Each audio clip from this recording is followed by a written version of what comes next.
Hello friends, welcome to my YouTube channel Law Time.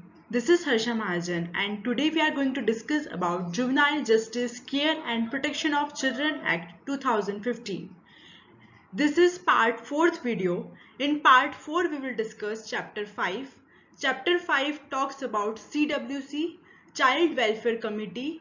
It starts from section 27 to section 30. So let's get started. सबसे पहले हम एक overview ले लेते हैं जो हमने देखा है। तो पार्ट 1 में we have talked about chapter 1 to 3. In part 2 we have talked about chapter 4. In part 3 we have dealt chapter 4. Chapter 4 में को अपने दो पार्ट में पढ़ा था.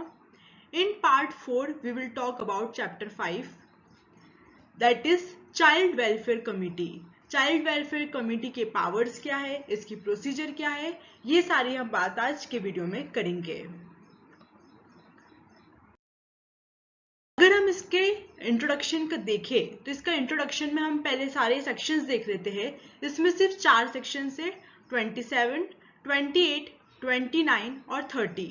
27 बताता है कि चाइल्ड वेलफेयर कमेटी का कॉन्स्टिट्यूशन कैसे होगा, उसमें कौन कौन मेंबर्स होंगे वगैरह वगैरह। 28 बताता है कि उसकी प्रोसीजर क्या होगी, CWC कैसे काम करेगी, उसकी प्रोसीजर क्या होगी, क्या CRPC की प्रोसीजर फॉलो होगी, कि इसकी खुद की कोई प्रोसीजर है तो इसकी पूरी इन्होंने क्या बताई है, प्रोसीजर बताई है। 29 बताता है कि पावर्स क्या है, कमिटी के पास क्या क्या पावर्स है, क्या क्या काम कर सकती है कमिटी, ये बताता है सेक्शन 29। फिर आता है सेक्शन 30। सेक्शन 30 में हम देखेंगे functions and responsibilities of committee.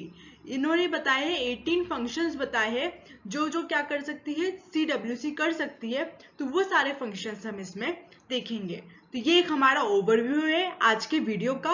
आज हम इस वीडियो में क्या क्या बात करेंगे, तो हम 27 से 30 तक बात करेंगे CWC की पूरी प्रोसीजर, उसका पूरा कॉन्स्टिट्यूशन की हम चर्चा करेंगे।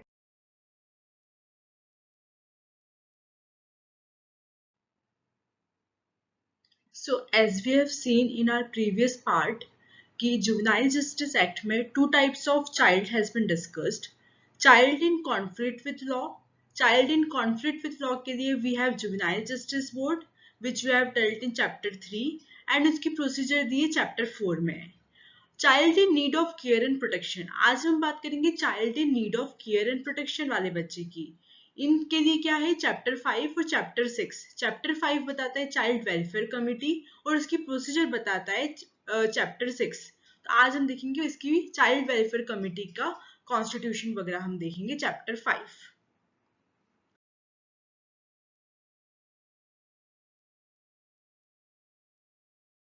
सबसे पहले हम देख लेते हैं कि child in need of care and protection क्या होता है।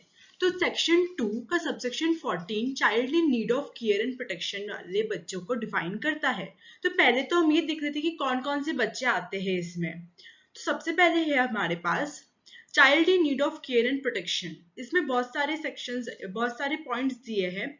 सबसे पहले है विदाउट एनी होम, ऐसा बच्चा जिसके पास क्या है, एनी होम नहीं है, या वो सेटल्ड प्लेस नहीं है रहने के लिए, या फिर उसके पास क्या है, सबसिस्टेंस के लिए क्या है, रहने की कुछ भी जगह नहीं है, या जो मिनिमल जो एसेंशियल सर्विसेज रहती है वो भी उसके पास नहीं है, तो वो क्या है, उसका सबसिस्टेंस के लिए उसके पास कुछ भी चीजें नहीं है।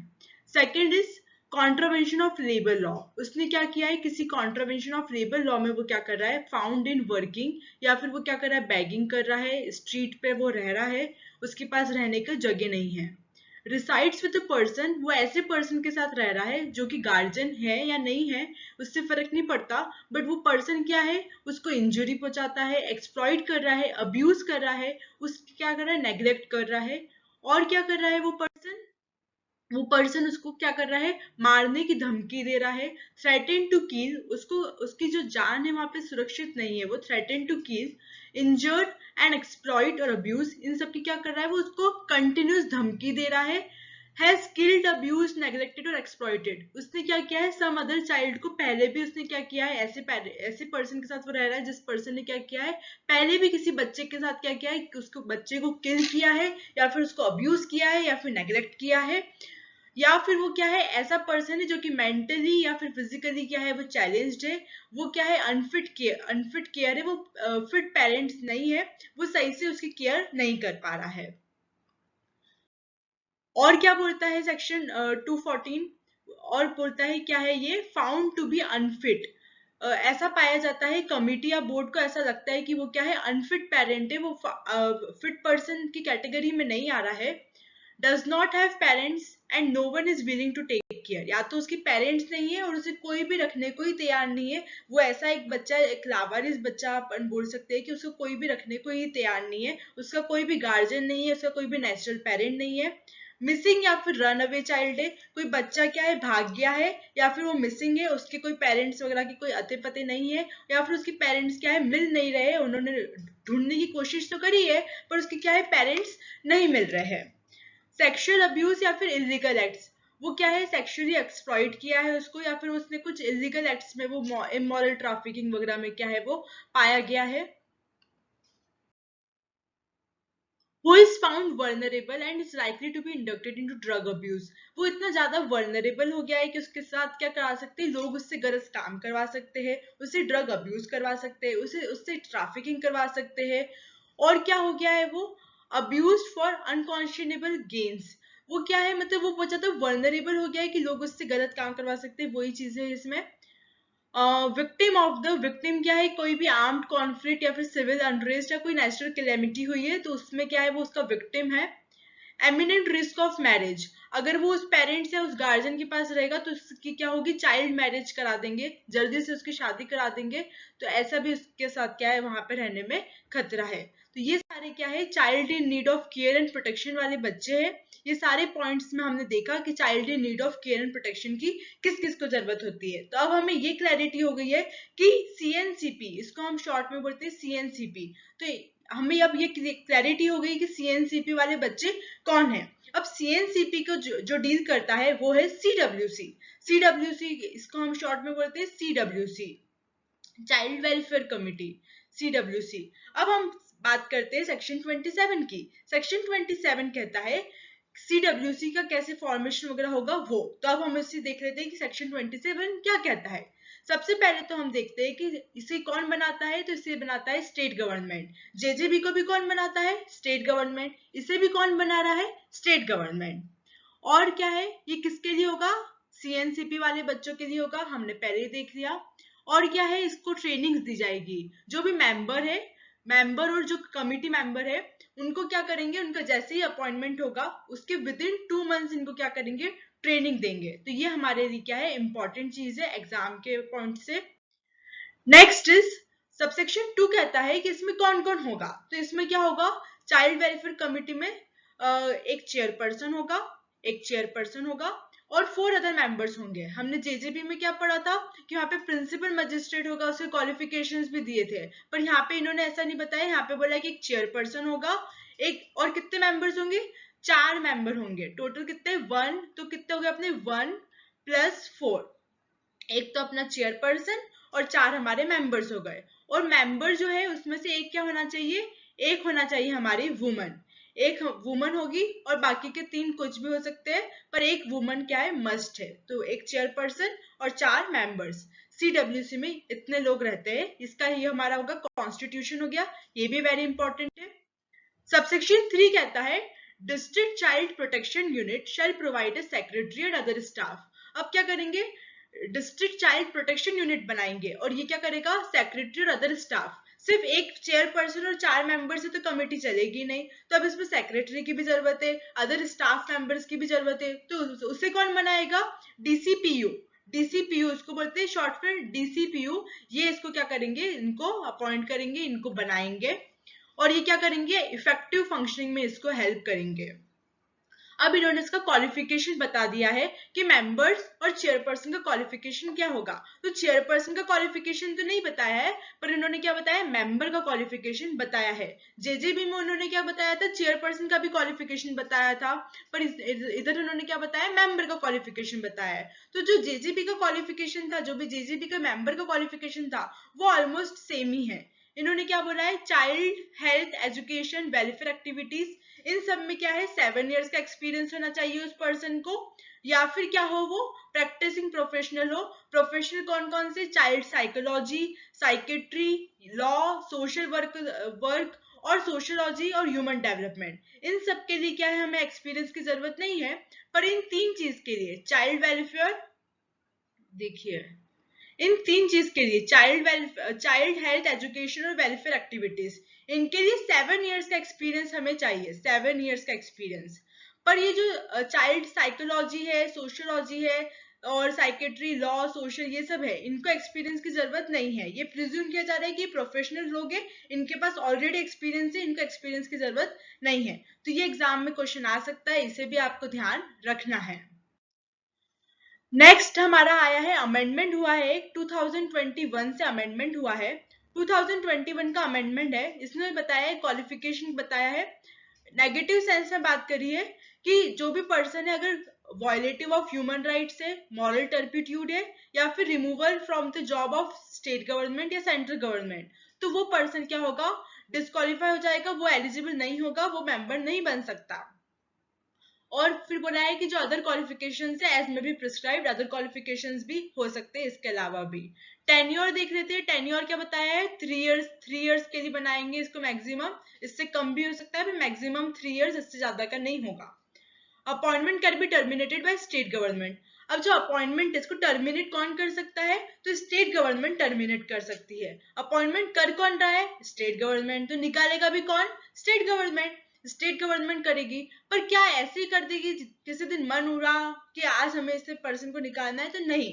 कब कब करेगी, उसकी प्रॉपर इंक्वायरी करेगी। और इंक्वायरी के ग्राउंड्स क्या दिए हैं, ये 3 ग्राउंड्स दिए हैं, रिमूवल के 3 ग्राउंड्स दिए हैं। अगर ये 3 चीजें इन्होंने करी है, 3 चीजें करी है, तो फिर क्या होगा, उसको क्या कर देंगे, रिमूव कर देंगे। 3 चीजें क्या है, मिसयूज ऑफ पावर किया है, मॉरल टर्पिट्यूड, या फिर एब्सेंट है 3 months। ये वाला जो है, ये वाला पॉइंट वेरी इंपॉर्टेंट है। ये 3 months के लिए क्या है वो, सॉरी, 3 months के लिए क्या है वो, फेल्स टू अटेंड, 3 months से मीटिंग में आ ही नहीं रहा है, वो गायब है, उसे कोई आते पते नहीं है। या फिर उससे क्या किया है, 3/4 साल में 3/4 मीटिंग भी अटेंड नहीं करी है। तो ये 2 ग्राउंड्स वेरी इंपॉर्टेंट है, ये भी एग्जाम में क्वेश्चन आ सकता है। जेजेबी का भी सेम था, इसका भी क्या है, सेम है। ये हमारा हो गया CWC। फिर नेक्स्ट है डीएम। डीएम क्या है, क्वार्टरली रिव्यू करेगा फंक्शनिंग ऑफ CWC।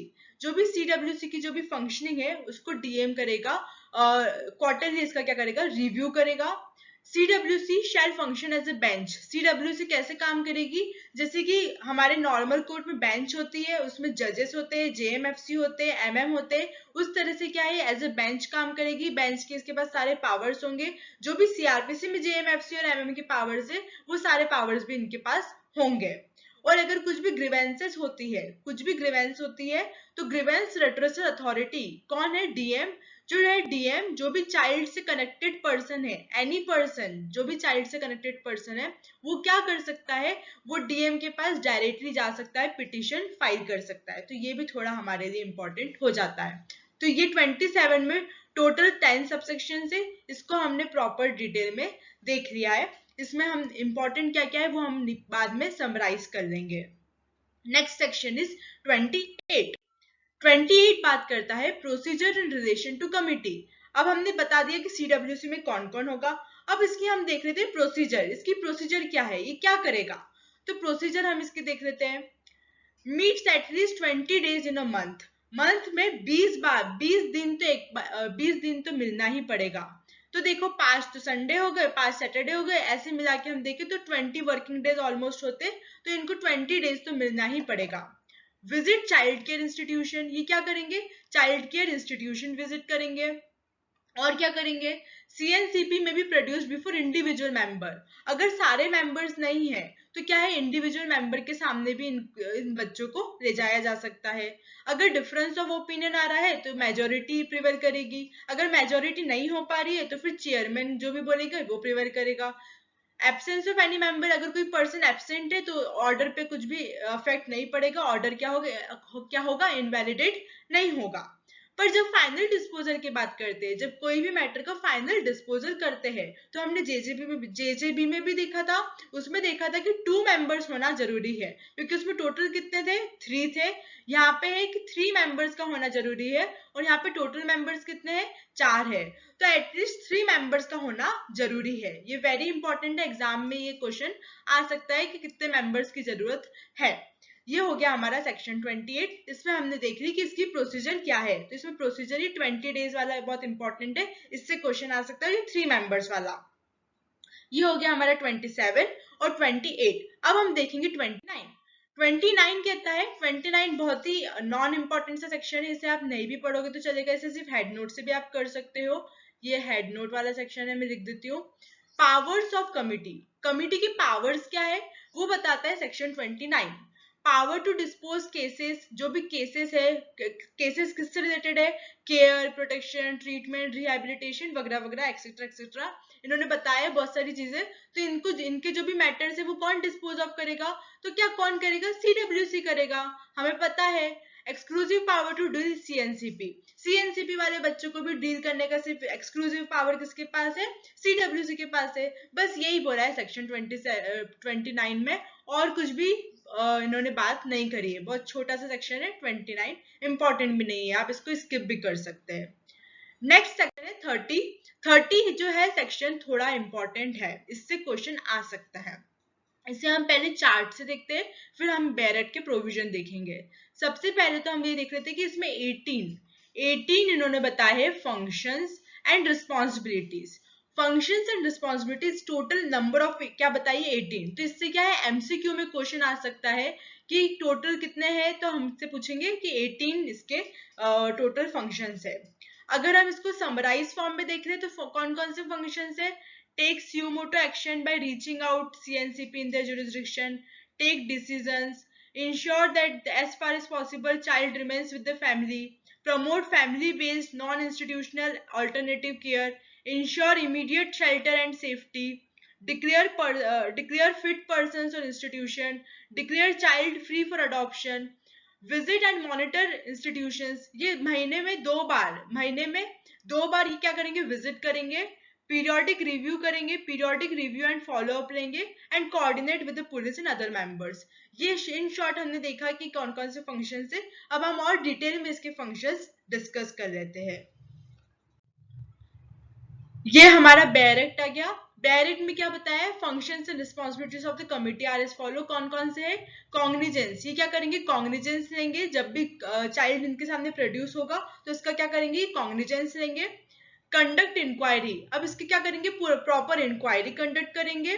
थर्ड है सोशल इन्वेस्टिगेशन रिपोर्ट। हमने पहले के पार्ट में बात करी थी कि क्या करेंगे, सोशल इन्वेस्टिगेशन रिपोर्ट बनती है हीनियस ऑफेंसेस के लिए, तो उसको क्या करेंगे, ये क्या करेंगे, डायरेक्ट करेंगे child welfare officer, district DCPU और प्रोबेशन ऑफिसर्स, ये सब क्या करते हैं, सोशल इन्वेस्टिगेशन रिपोर्ट बनाते हैं। तो इनको ये क्या करेंगे, डायरेक्ट करेंगे कि आप क्या करो, सोशल इन्वेस्टिगेशन रिपोर्ट बनाओ और हमारे सामने सबमिट करो। जेजेबी में भी ऐसा होता था, इधर भी ऐसा हो रहा है। Conduct inquiry and declare fit person, fit person को क्या करेंगे, डिक्लेयर कर देंगे। Directing placement of child in foster care, foster care के लिए क्या करेंगे, इन चाइल्ड को डायरेक्ट करेंगे, किन किन को फोस्टर केयर की जरूरत है उसे क्या करेंगे, डायरेक्ट करेंगे। Ensuring care, protection, appropriate rehabilitation, उसको प्रॉपर रिहेबिलिटेशन मिल रहा है कि नहीं, रिस्टोरेशन मिल रहा है कि नहीं, ये सब करेंगे। रजिस्टर्ड इंस्टीट्यूशन को क्या करेंगे, रजिस्टर्ड इंस्टीट्यूशन में देखेंगे कि प्लेसमेंट ऑफ चाइल्ड सही से हो रहा है कि नहीं हो रहा है। मंथली, ये इंपॉर्टेंट पॉइंट है कि 2 इंस्पेक्शंस करेंगे, 2 इंस्पेक्शन विजिट करेंगे पर मंथ, महीने में 2 बार इनको इंस्पेक्शन करना रहेगा। सारे रेसिडेंशियल फैसिलिटीज और जो भी इंस्टीट्यूशन है, सारे इंस्टीट्यूशन पे जाके ये क्या करेंगे, महीने में 2 बार इनको विजिट करना पड़ेगा। Execution of the surrender deed, जो पेरेंट्स है, पेरेंट्स क्या करते हैं, अपने चाइल्ड को सरेंडर कर देते हैं कि हाँ इसने कुछ गलत काम किया तो हमारे बच्चे को सरेंडर कर रहे हैं, तो जो इसकी एक प्रॉपर सरेंडर डीड बनती है, तो सरेंडर डीड को क्या करेंगे, एग्जीक्यूशन करेंगे, उसका एग्जीक्यूट करेंगे। रिस्टोरेशन ऑफ अबंडेंट और लॉस्ट चिल्ड्रन, जो भी लॉस्ट चिल्ड्रन है, जो भी लावारिस बच्चे हैं, उनको क्या करेंगे, उनको रिस्टोर करने की कोशिश करेंगे कि वो अपनी फैमिली के साथ मिल सके, उनके पेरेंट्स को ढूंढने की कोशिश करेंगे। अगर फिर भी नहीं हो पा रहा है तो फिर उन बच्चों को क्या कर देंगे, legally free for adoption, proper उसकी इंक्वायरी करेंगे और इंक्वायरी करने के बाद उसको क्या करेंगे, लीगली फ्री फॉर अडॉप्शन कर देंगे। ये क्वेश्चन डीएलओ में आया था, डीएलओ की जो एग्जाम होती है उसमें आया था, तो ये क्वेश्चन भी हमारा क्या है, इंपॉर्टेंट है। 2016 के डीएलओ में ये क्वेश्चन आया था यहाँ से कि कौन इसको डिक्लेयर करेगा legally free for adoption. Take suo motu cognizance of cases and reaching out the children. अब क्या करेंगे, ये स्यूमोटो कॉग्निजेंस भी ले सकते हैं, या तो इनका एप्लीकेशन लगाएंगे या तो ये खुद भी स्यूमोटो खुद से भी ले सकते हैं ये कॉग्निजेंस।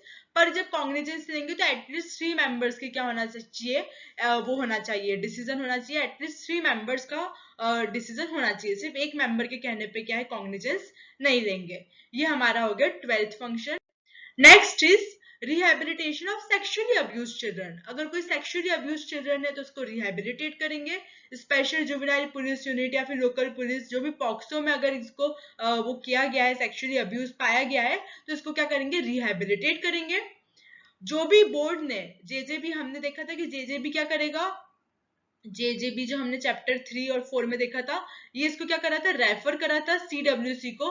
तो जो भी जेजेबी इनको रेफर करेगा वो वाले मैटर्स भी ये क्या करेंगे, डील करेंगे। कोऑर्डिनेट विद द पुलिस, जो भी पुलिस और लेबर डिपार्टमेंट है, इन डीसीपीयू है और जो स्टेट गवर्नमेंट है, उन सबको क्या करेंगे, कोऑर्डिनेट करेंगे, उनको सपोर्ट करेंगे। ये हमारा हो गया 15th रिस्पॉन्सिबिलिटी। 16th है complaint of abuse of child. जो भी कंप्लेंट होता है अब्यूज ऑफ चाइल्ड का, जो इंस्टीट्यूशन है वहीं पे क्या हो रहा है, बच्चे के साथ क्या हो रहा है, अब्यूज हो रहा है, तो उसकी क्या करेंगे, प्रॉपर इंक्वायरी करेंगे। डीसीपीयू, चाइल्ड लाइन सर्विसेज, यहाँ लेबर डिपार्टमेंट, अगर इन सारे चीजों में क्या हो रहा है, उसके साथ क्या हो रहा है, चाइल्ड अब्यूज हो रहा है, तो उसे क्या करेंगे, इंक्वायरी करेंगे और उसको क्या करेंगे, अप्रोप्रिएट लीगल सर्विसेज प्रोवाइड करेंगे, उसको लीगल एड प्रोवाइड करेंगे। अगर उसके पास वकील नहीं है, उसके पास लॉयर नहीं है, तो उसको लॉयर देंगे। और अदर फंक्शंस जो भी बताए हैं, अदर फंक्शंस एज में भी प्रिस्क्राइब, ये भी कर सकते हैं। तो ये हमारे हो गए 18 टोटल फंक्शन से, हमने शॉर्ट में इसको डील करे। ऐसे ही आपको एग्जाम के लिए याद करना है, वन लाइन में, पूरा पूरा पढ़ने की आपको जरूरत नहीं है, इससे भी क्वेश्चन आ सकता है, ये थोड़ा इंपॉर्टेंट है। ये हमारा हो गया 27, 28, 29 और 30, ये 4 ही सेक्शन है इसमें, और ये थोड़ा इंपॉर्टेंट भी है, इससे क्वेश्चन आ सकते हैं। अब हम देख लेते हैं कि हमारे एग्जाम में हमको क्या क्या याद करना है, क्योंकि हमने इतनी सारी पूरी थ्योरी याद करी है, पूरी थ्योरी को आपको याद नहीं करना है, पर हम की हाईलाइट्स देख लेते और हम इसको समराइज कर लेते कि हमारे एग्जाम में क्या क्या इंपॉर्टेंट है। तो सबसे पहले तो आपको हेड नोट याद करना है, हेड नोट इज मस्ट, चारों के हेड नोट याद करना है। 27, 20, 29, 30 काफी सिंपल है, आप आसानी से इसको याद कर सकते हैं। फिर हमको देखना है कि इसका फॉर्मेशन कौन करेगा, तो स्टेट गवर्नमेंट करेगा। विद इन 2 मंथ्स इसको ट्रेनिंग देंगे। 1+4 इसका कॉन्स्टिट्यूशन है, 7 ईयर्स वाला देखना है और 10 ईयर्स का 3 ईयर्स रहेगा। ये points very very very important है। अगर आपको पूरा नहीं पढ़ पा रहे हो किसी कारण से, तो आप इतना तो आपको याद करना ही है, ये ही इससे क्वेश्चन नहीं बनेगा, इसी से एमसीक्यू फ्रेम होगा। 20 days in a month meeting करेगा, ये प्रोसीजर में ज्यादा कुछ नहीं था, बस यही वाला इंपॉर्टेंट था। पावर्स ऑफ कमिटी इंपॉर्टेंट नहीं है। और functions and responsibilities of committee 18 है, इसको हमको शॉर्ट में थोड़ा सा आप उसका ओवरव्यू ले लेंगे। जैसे मैंने आपको ओवरव्यू दिया है तो आपको समझ में आ गया होगा। अगर आप जो एमसीक्यू आप करेंगे तो आप एमसीक्यू में गैस वर्क से भी आप थोड़ा लॉजिकल गैस भी आप लगा सकते हैं, तो आपको एक पूरा ओवरव्यू आ गया है। ये 27 में ये वाली चीज इंपॉर्टेंट है, ये सारी चीजें आप अच्छे से याद कर लेंगे तो इससे आपके एक दो क्वेश्चन पूरे आएंगे और आपका क्वेश्चन भी क्या होगा, राइट होगा। तो यही है आज के वीडियो के लिए। आज के वीडियो के लिए इतना ही, फिर मिलेंगे हमारे नेक्स्ट वीडियो में। अब हम इसकी प्रोसीजर डिस्कस करेंगे नेक्स्ट पार्ट में। आई होप आपको मेरा वीडियो समझ में आया होगा। अगर आपको कुछ भी क्वेरी है तो आप मुझे कमेंट सेक्शन में भी कमेंट कर सकते हैं और आप मुझे इंस्टाग्राम पे भी मैसेज कर सकते हैं। तब तक के लिए ध्यान रखिए, खुशियां बांटते रहिए, बाय बाय।